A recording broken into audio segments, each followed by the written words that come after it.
BBC Sounds. Music, radio, podcasts. Hello everyone, it is Annie Mac here off of Radio 1 and DJing. Also the person who Chris describes as the Gary Neville of Radio 1. I'm going to take that in a positive way, Chris, in a constructive way. Thanks, I think. Okay, I'm here for a very important reason, and that is to tell you that the following podcast will contain some bad language and some adult themes. Crouchy P on the MIC. We're doing this just for free. Do you give it the sniff test? Peter, come do the quiz. Feel a little bit like Dirty Dent. You and your two silly little mates. Silly little mates, just wrap it up. Is it weird doing one of these whilst wearing clothes? Hello, ladies and gentlemen. We'll be cruising at 2,400 feet. Let's free the ketchup. So much to get off my chest. And you've always had magnificent teeth. How bad have things got? It's going downhill now, isn't it? The nation will be back stronger. Welcome to another episode of That Peter Crouch podcast with me, Peter Crouch. We're working from home again with Tom Fordyce and Chris Stark. All good, boys? Yeah. Annie Mac, lads. Well, it's a pleasure to have her on, isn't it? Absolute pleasure. How are you, boys? What you been up to? I have heard a little rumour, Crouchy, that you've been, despite everything you said, you've been out on a bike. I really enjoyed it. I took my oldest girl out, so we went on a proper bike ride. And we must have done about 5 miles. I enjoyed it. There was no lycra, and we went on a trail, and we just went for miles. There wasn't a person in sight, and I was at one with the bicycle. That's what it should be. Cycling should just be a lovely way to get around, normal as anything, like getting into a car, but you would, Tom, get dressed up, skin tight. You'd have a go at some people passing you by in the car. Just that stinking attitude. Do you own a GoPro that goes on your helmet? I'm happy to say that I don't. Let's get him a camera, right? And then once a week, Tom uploads a little video to Twitter of one of his cycles, Tom's cycles. We'll make a thing of it. That'll go massive. That's going to be huge. That'll boost my followers. Do you remember we were talking about the word shithouse? I've got a bit of an update on this. Excellent. Poor Susie Dent, when she started receiving all these messages asking her about the word shithouse. But anyway, she's a legend. She stepped up. We've managed to get her on board for this particular podcast. Do you want to hear the message that Countdown's Susie Dent has sent? So much. Hi guys, thrilled to be offering my services for your fantastic podcast. So here goes. Word of the day is shithouse. Noun from the 1600s. A public shithouse was where people emptied their guts. It was a toilet. Guts, otherwise known as arse ropes in those days, which is one of my favourite words. Arse ropes. By the 1950s, so centuries later, shithouse had become another word for any horrible place that went the same way as shithole. Or it could also mean a despicable person, which is the key to the footballing sense. In football, being a shithouse is viewed either as a dark art or a bit like being a pantomime villain, a bit gobby and a bit swaggering with it. Where does that sense come from? Looks as though it really kicked off in Liverpool in the 50s and 60s. And in one Liverpudlian dictionary of slang from the time, a shithouse is described as, again, a despicable person or a coward. So as Peter says, maybe jumping out of a tackle. You know word's really bedded in when you start to get riffs on it. And now we have shithousery, winding up the opponent, and shithousing as a verb. And both of those really took off during the last World Cup. Hope that helps. Bye, guys. Oh my God! Giddy aunts. Oh, can't believe it. Quite apart from everything she's told us about shithouse, shithousery, shithousing, the phrase arse ropes. Wow. Yeah, what were arse ropes? That came and went quite quickly, didn't it? Arse ropes were your guts. I'm going to be using that on a regular basis. I mean, that was fantastic. I'm so pleased that she vindicated me with the, it was used for cowardice at one stage and now is like a wind-up merchant. I mean, it's amazing how that's evolved. And 1,000,000% I knew it would come from Liverpool. That's interesting, isn't it? That there's a dictionary of Liverpool slang, and you, Crouchy, probably in your time in the city, have picked up on that local argot, on that language, and it's become part of your vocabulary. Amazing. But like I say, I didn't grow up in Liverpool, but I did use that word for a coward, someone who jumps out of a tackle. And I think that is where it started, but it's evolved into something, more, it's the dark arts.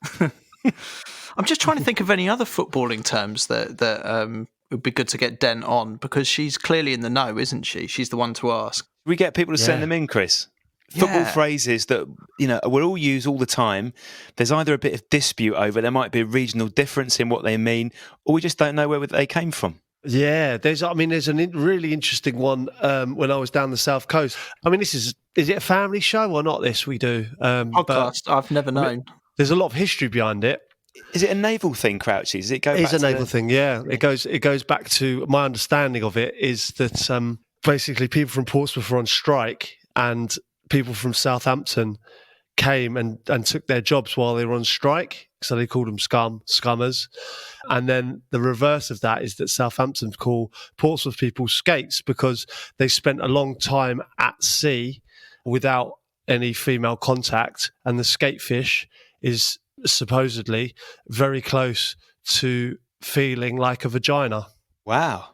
So is this what we're using Dent for next? Is skate the next one, or Well, I don't know how you broach that one with Dent. Moving this forward, then feel free to send us in any words you want Dent explaining. Send us in any words, and of course, don't remember on this working from home series, this is your chance to quiz Crouchy as well, wherever you want. All you've got to do is send them Crouchy to. Oh, it's peter.crouch@bbc.co.uk. We've had a message from Jason. Players like Wayne Rooney move into midfield late into their careers. What position would Crouchy have liked to play if he had carried on? If you look at my game, I think anywhere on the wings you need a bit of pace. Not for me. Central midfielder, I don't think that's me either. I think I could only ever play centre forward or centre back. But what I would like to have done, I'd like to have tried to be a bit of a ball playing centre half if I had my time again. If I went down to sort of the Championship, I don't know, League One, League Two, whatever, I would have liked to have given centre half a go. Are you aware of this Japanese player, Kazuyoshi Miura? Have you heard about him? No, what's his story? He's still playing professional football at the age of 53. So he was playing when you were 13 and he's still playing when you're 39. Oh, that's incredible. That's sheer love for the game. And that's something that I do miss it. I watched Sunderland Till I Die the other day. I loved that. And then it was basically them in the changing room before training, getting the boots on, chatting, and then going out and doing all the things that I used to do. And I reckon it's the first time that I went, I really missed it. I think it's a bit of lockdown sort of cabin fever as well, but just being around the boys and training, and when I saw that on the TV the other day, I really missed it. Obviously, no one can really play football properly at the moment, but you're at an interesting stage where you were playing regularly, and I would have thought by now, if all this pandemic stuff wasn't happening, that you would be getting that itch by now to, I don't know, join up with a team or get involved somehow. Having retired, it's sort of like, in a bizarre way, I've retired at the right time because I look at everyone else is in the same boat as me. Okay, like, if I was sitting there and everyone was playing football, I'd be a bit gutted. But I'm not. Everyone's been retired, haven't they, by what's going on? So I'm in the same boat as everyone else. I can't complain too much. But it did hit me for the first time. Definitely watching that program the other day. How quickly the skill levels drop off.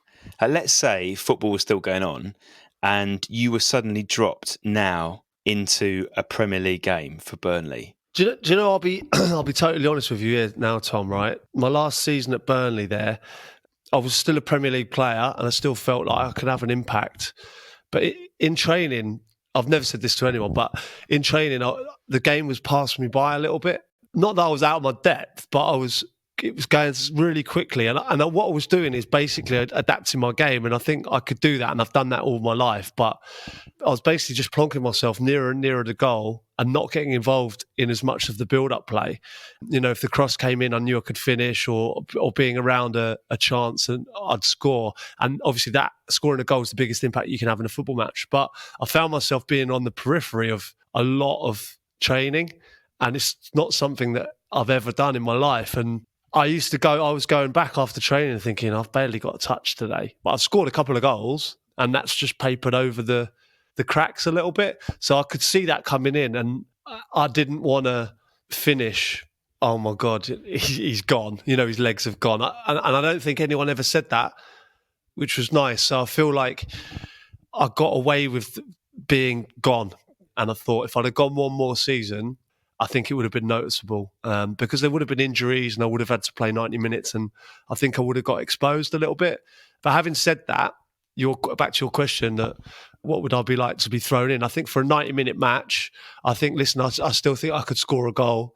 I still feel like I could do a job. Does that feel good to get off your chest, Crouchy? It does, yeah. It feels like a little bit of therapy. It's not something I've spoke about to anyone, so I thought I'd tell my two favourite people. Oh, your two silly friends.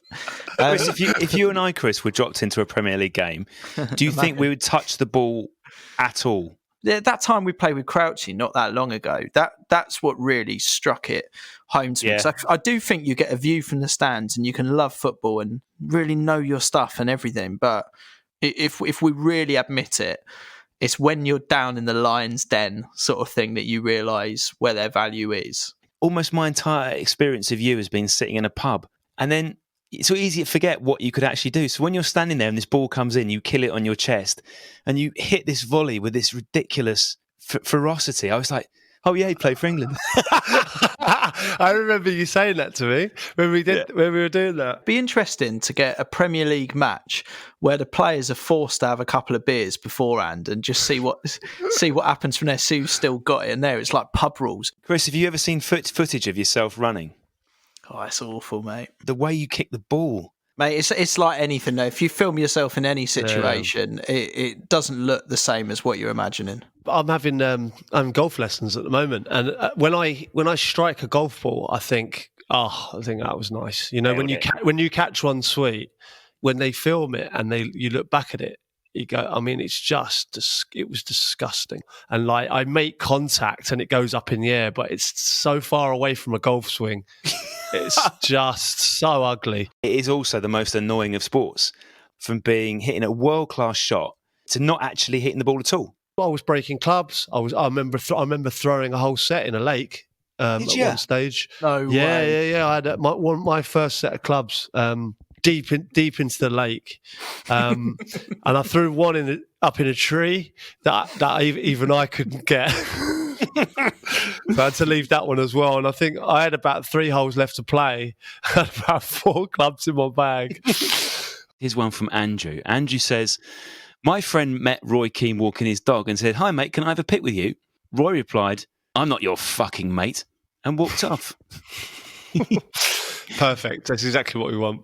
So what do we do? If you want a photo with Roy Keane, what is the best way to approach this sort of wild man? I think you'd be disappointed if he didn't tell you to fuck off in some way. If you don't get something like that, it's not a story to tell, is it? All of them, the punchline involves Roy Keane saying fucking something. Zyron basically messaged us, said, me and my college footy team had just checked our bags and came across Roy Keane, walked over to him and softly asked if we could get a picture. And as Tom said, make it fucking quick, I've got a plane to catch. And the picture should be titled, make it fucking quick, I've got a plane to catch. Because have you sent this to our group, Chris? Can we have a little look? I can show you on our little Zoom call here. Oh my goodness. Roy Keane is reading a book, which I think is called The Chimp Paradox, by Steve Peters, who is a famous psychiatrist. He worked with the British cycling team. He worked with Ronnie O'Sullivan. The whole point about the chimp paradox is that we all have a metaphorical chimp in our brain who is the bad person in us, telling us bad things, and you have to ignore the chimp, which works perfectly for Roy Keane, who has a permanent chimp on his shoulder, telling him to tell other people to fuck off when they want a photo. So now I'm thinking, like, my original plan was let's get the one of Roy Keane holding an ice cream in the National Gallery, right? And what I've really enjoyed over the last week or so is people sending us pictures on social media of them putting a picture of Roy Keane with an ice cream in their windows. You know, loads of people haven't got involved. But I'm now thinking, is there a gallery that can be made of just Roy Keane meeting fans? It's an exhibition, isn't it? It's an exhibition. We don't just want one photo anymore, do we? We want to display all of these. The whole gallery is pictures of Roy Keane looking absolutely spitting mad, surrounded by strangers looking happy. It's really rare that you walk into an art gallery and you laugh You know, you look at something there and it's really funny, right? I really like the idea that we could set up a little gallery somewhere where you go from picture to picture and sort of piss yourself because, and each one of these photos just needs the quote that Roy said when the picture was being done. So make Zyron's it fucking quick. I got a plane to catch is the perfect description. And then you take 3 paces to your right, and there's a picture entitled "I'm not your fucking mate." And then the picture that goes with it. So this is from James. James says, I saw Roy Keane at Villa Park a few years ago. I said, Roy, can I have a photo? He replied, are you going to say fucking please? That's what it needs to just be in you know those inverted commas. It just needs to be that and the quote in a nice italic font in a beautiful frame. We've got an exhibition, lads. If you know someone who's got an art gallery, there might not be a massive crossover between our podcast and people who own art galleries. I don't know why. No one can go at the moment. This is the thing. This is one for when the gates open, isn't it? So relaunch your art gallery with the Roy Keane exhibition. No, but I suppose you could have it on, and we could just get someone to just walk us around it. Yeah, that'd be nice. So yes, we brilliant idea. We call it, can I have a photo, Roy?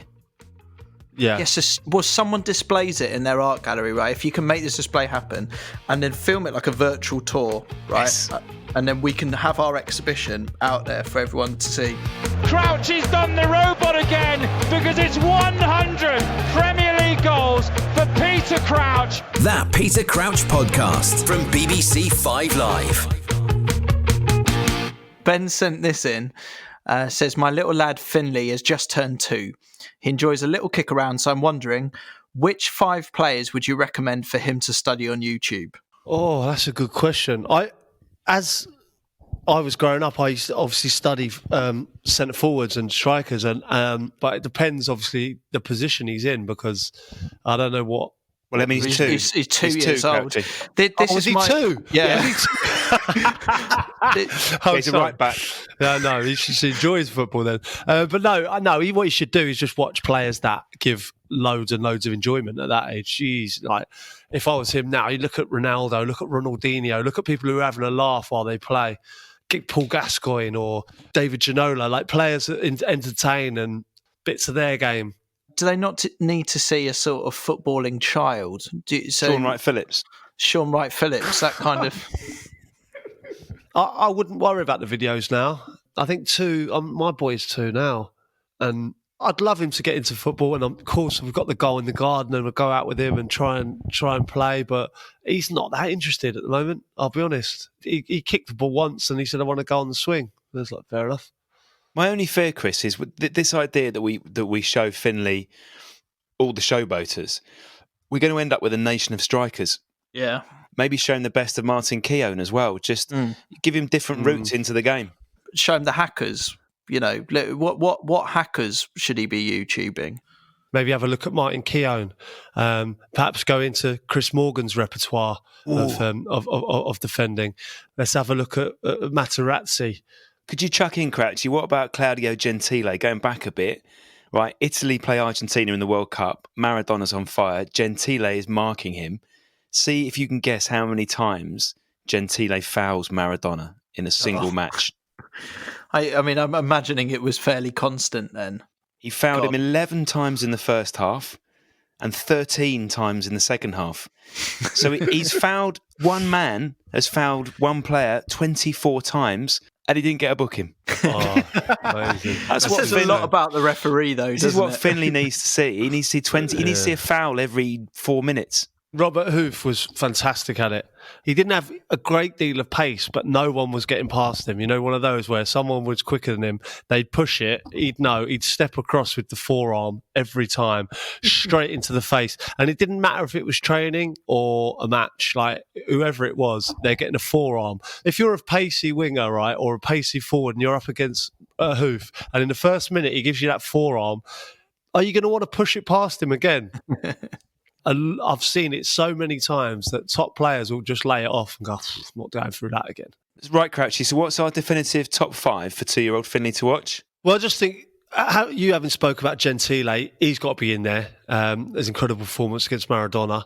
Robert Hoof, 100%. Chris Morgan, Lee Cattermole, let's go with him. And last but not least, Big Duncan Ferguson. I just think there's a range there. You know, we've gone through centre halves, central midfield players, and centre forwards. And if he wants to look at the other side of the game, I think maybe YouTube a couple of those clips. Right, lads, another message. Do you remember after we heard about Gary Neville's Scouse Builders burying a Liverpool shirt under his swimming pool? Certainly do. So it's like shithouse behaviour, but funny all the same. We've got a message from Eki. Says, I once did some work on Benjamin Mendy's house. As a big Manchester United fan, I couldn't help myself but put a United sticker somewhere in his gaff. I've never told anyone about it, but now is the right time to let Mendy know. Oh, amazing. That's unreal. Wow. Well, listen, I've got one here. One from Henry. He says, my dad's company made a sofa for Sam Allardyce and all the staff put their own team stickers on the frame. What I like about that is the idea that Sam Allardyce has bespoke sofas. Yeah. What does Big Sam look for in a sofa? Yeah, stability and depth. Yeah. The one from Eki, I don't think we're going to be able to find it because we're not going to be able to get Benjamin Mendy to kind of search. However, wouldn't it be great if we can get Big Sam checking his sofas for I've heard a few stories. I remember someone saying that they did work on George Graham's house. They went round and he had a swimming pool with an Arsenal badge in his swimming pool, and he was Tottenham manager. And I don't know if that's true or not. Yeah, definitely. And also, it's probably a good chance to pass the pod. So, I mean, if you do want to write a little back stronger, etch it into the back of their... maybe not etch, actually, that could land us in trouble, but... Just one pool tile that says back stronger on it. Yeah, backstroke stronger if it's in a swimming pool, that sort of thing. Like, be creative with it if you want, but do let us know, and you can be anonymous. That Peter Crouch podcast from BBC 5 Live. Okay, before I ask the question, I just wanted to mention the concept of a Peter Crouch podcast DJ set in Ibiza when this is all over. I mean, I know that Chris has DJ'd in toilets out there before. I've seen it. So if you need, I could have a word with a couple of people, try and sort you out a gig. Just let me know. Okay, my question is actually a question that my husband put to me before we were husband and wife a very long time ago when we were on one of our first kind of parties. Would you rather at this moment, at this swanky pool party surrounded by models and famous DJs, that I just walked to the edge of the pool and pissed in it in front of everyone, or dove into the pool and left a floater and then got out of the pool, but I was the only one who dove into the pool, so everyone knew that the floater was mine? What would you rather do? Oh my God, what a question. Unbelievable. She's great, question. isn't she? Oh, that is mega. God. Do you know, I've been in this situation before, believe it or not. Right? Not. We were all standing there. We were at a swanky pool party in Miami. And it was during the day. And the lad said, right, we'll play a game. And, you know, it's one of them where everyone's sort of looking smart around the edge of the pool. Anyway, play the game. And whoever loses has to jump in the pool. And I lost. And I was gutted because I was just like, no, I just can't do this. It's going to like, and the bouncers looked heavy. I went up to the bouncers and I said, lads, you're going to throw me out in a minute, but please don't be too rough with me because I will leave, no problem. Fed that line. And as I fed it, I sprinted as fast as I possibly could, took off in midair, done like a flip and landed belly flopped into the pool. And the whole pool was looking at me going, who is this imbecile? Anyway, I managed to drag myself out to the side like a drowned rat. And two bouncers literally carried me off my feet and threw me out. And as they went to throw me out, they plonked me down and just said, oh, thanks for the heads up. I've never heard of anyone warning a bouncer. I'm sorry, sir, you're about to throw me out. It's quite Will from the In-Betweeners. It's the flaw in this, not that they should have just gone, you're about to do something that's going to make us want you to throw you out, so why don't we throw you out now? He's gone. He's sprinted. I was out, mate, straight in. But anyway, back to the original question. If you dive in and leave a floater, I think that's a different ball game. Yeah, but if you dive in and leave a floater, what he's saying is that you can get away with the sort of production of it, can't you? And then kind of exit the pool but there's a floater in there. If you're stood by the side of a pool whilst everyone watches you pissing. It also, the other thing is it seems more disrespectful, doesn't it? You're there doing it, consciously doing it. Whereas if you jump in the pool, you could say, "Oh, sorry, that one just slipped out." One's an accident and the other is brazen. But also, good news, lads, the DJ set potential when all this corona stuff's over, it seems like she can possibly sort us out. Like, no word of a lie, I DJ'd in the toilets of this super club one year because she managed to make it happen. And the toilets had like a proper sound system in and everything. So she was DJing in the main room and I went in and DJ'd in the toilets. It was class. That sounds bad. Like, I've been in toilets in Ibiza that had a DJ, and I spent most of my night in there. It was mega. Mad just thinking people are having a shit. Ibiza classics in the toilet, you know? It's probably more realistic. Are they really going to let us on the decks at a super club in the main room? Has a podcast ever headlined in Ibiza? I don't think it has. And there's something quite good in that we should explore, I reckon. We've had some more couplets, some more of Crouchy's couplets. Oh, lovely. My favourite one comes from Stephen. Mrs. Casillas asked for something different from Ika, so he threw on the shirt and surprised her as Peter. That's genius. That is so good. Wow. I've got one here. It's from John. Just says, Stuart Pearce, he's pretty fierce. I like it. Nice, yeah, to the point. Greg, one from Greg here. Dion Dublin slipped through the fence like a lube. Retired from football and made a doob. Oh, that's genius. Very good, Greg. Boys, can I very quickly share with you my favourite thing on the internet at the moment? You boys won't know about it because it's on TikTok and you guys aren't going anywhere near it. But it's sort of like rhyming couplets, but it's the whole like roses are red, violets are blue, then they cut in a bit of commentary or some sort of chat from like a football documentary. Can I play you? I'll play you one here. Here you go. Roses are red, tulips are Dutch. I want to beat Plymouth so fucking much. Just love them so much. That Peter Crouch podcast from BBC 5 Live. So it's that time on the show where I recommend another podcast for you to listen to on BBC Sounds. It's the turn this week, once again, of the Match of the Day podcast. Oh, really? Gary Lineker, Alan Shearer, Ian Wright, each week they rank a different top 10. They love to rank things. In turn, I feel we should rank them on something. Crouchy, any ideas? Let's rank them in terms of who you'd want to marry your sister the most or least. The way I'm going to look at this is it's a family gathering. All my siblings are there with their partners. I want to have some entertaining chat when we're doing the washing up. Ian Wright is making me laugh. He's going to be entertaining, so that moves him up the ranking for me. Yeah, I think Wright would be up there for me. Possibly number one. Only in the fact that we'd have a good time. I see what you mean. Ian Wright would be the most fun there. So between us, have we got a 1, 2 and 3? I'm going to go Wright, Shearer, Lineker for me. I'm going to go with that, but I'm going to swap your 2 and 3 because I think in that Boxing Day scenario, Gary's got a hinterland to him. He can have a serious chat, probably with my dad. On balance, I'll probably go Shearer, Wright, Lineker. So that's us ranking the 3 Match of the Day pundits. If you want to hear them rank, it won't Proper be us. They'll be ranking football stuff. That's the podcast.